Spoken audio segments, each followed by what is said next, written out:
Hi everybody, my name is Tiffany. I'm an international spiritual healer, mystic teacher, and the director at the New Earth Alchemist Academy. I help light workers, starseeds, empaths, and earth angels heal and empower themselves so that they can become the person that they meant to be. In today's video, I wanted to ask you if you've ever struggled with self-worth issues. And I used to be the person that have a major self-worth crises. I didn't value myself. I used to struggle with lack of confidence. I would find myself in relationships over and over again where I would date men that are emotionally unavailable or didn't value me, or I would allow myself to overgive and not really feeling nourished in return. And so these are some of the ways that I'm sharing with you in this video to overcome the lack of self-worth.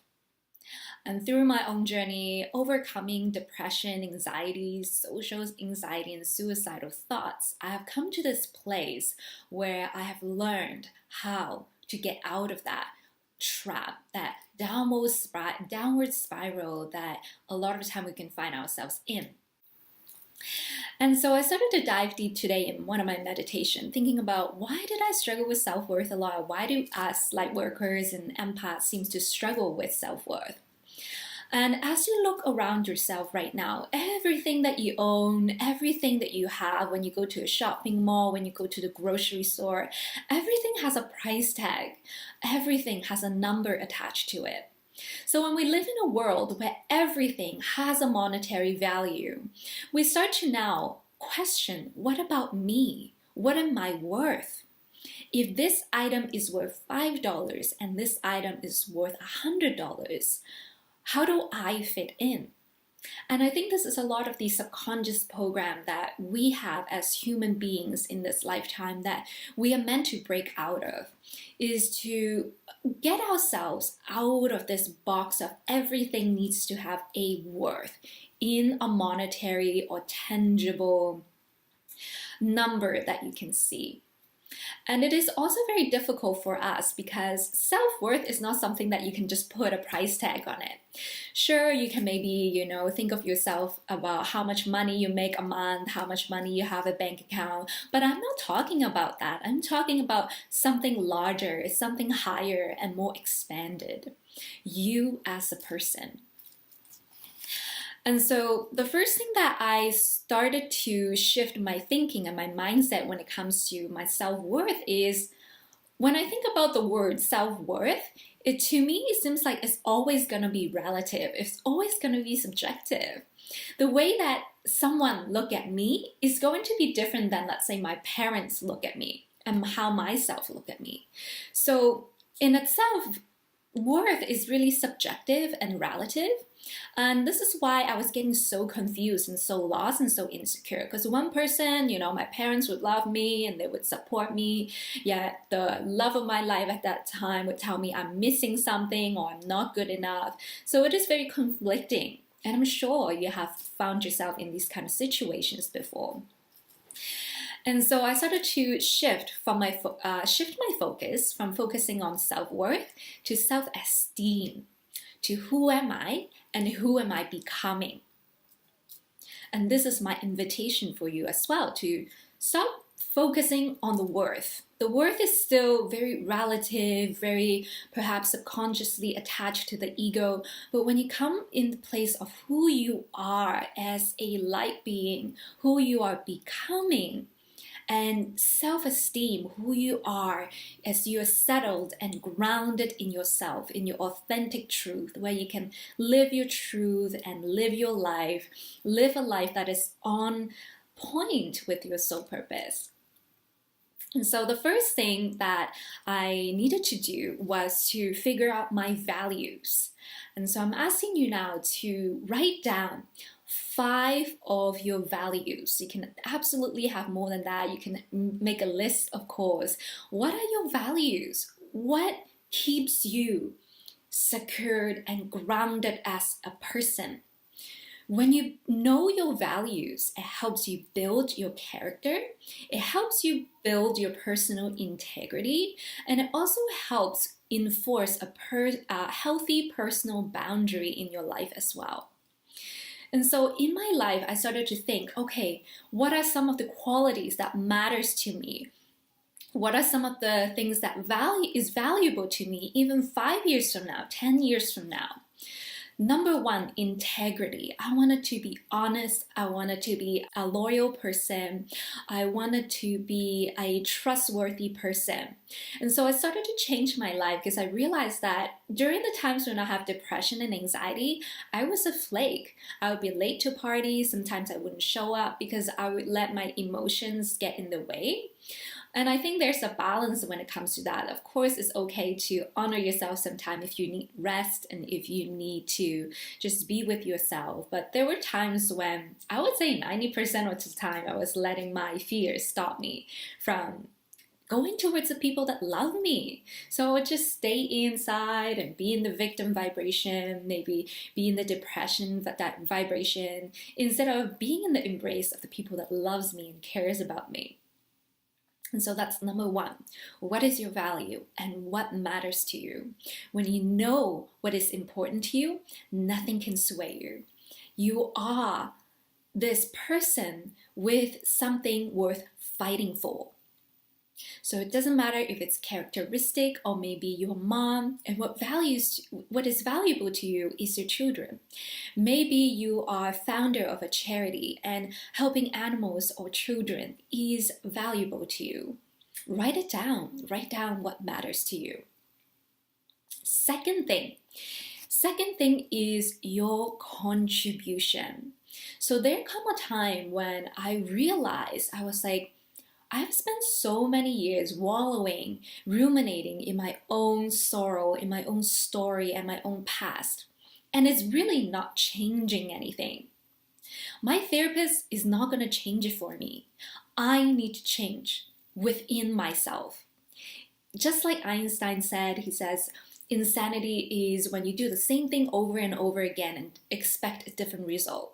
And I started to realize, wow, I'm doing the same thing over again in my life, especially in the relationship arena. And I was expecting to find a different person that's going to be the love of my life. When I continually allow people to step all over me, to violate my boundaries, and for me to not speak up for my needs and ask for what I need.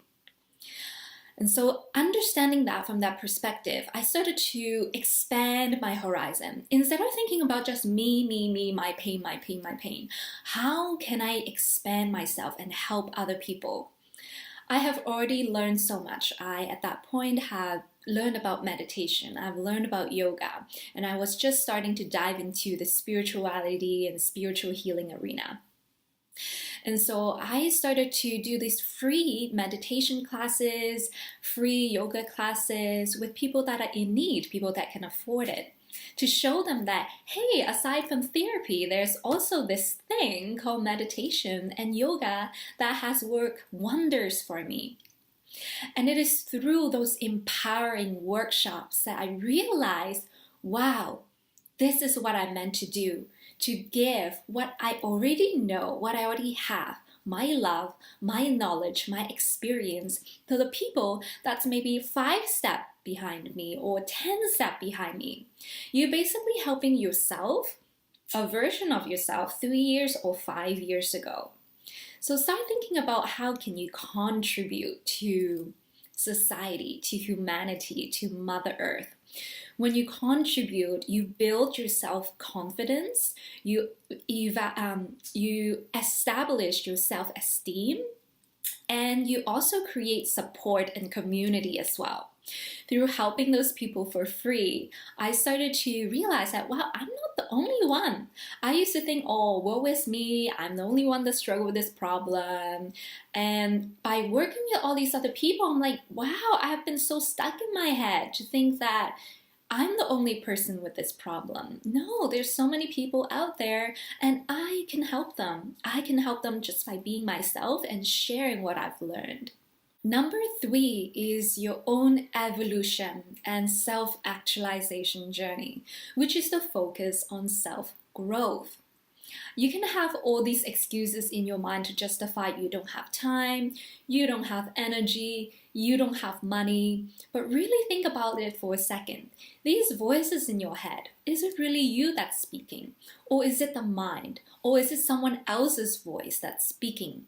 Because I know deep in your heart, you as a light worker, starseed, earth angel, you're here to shine. You're here to live a life that's passionate, that's purposeful, and perhaps also brings you this amazing abundance of opportunities and opportunities for growth and abundance. But to start by you changing your own vibration.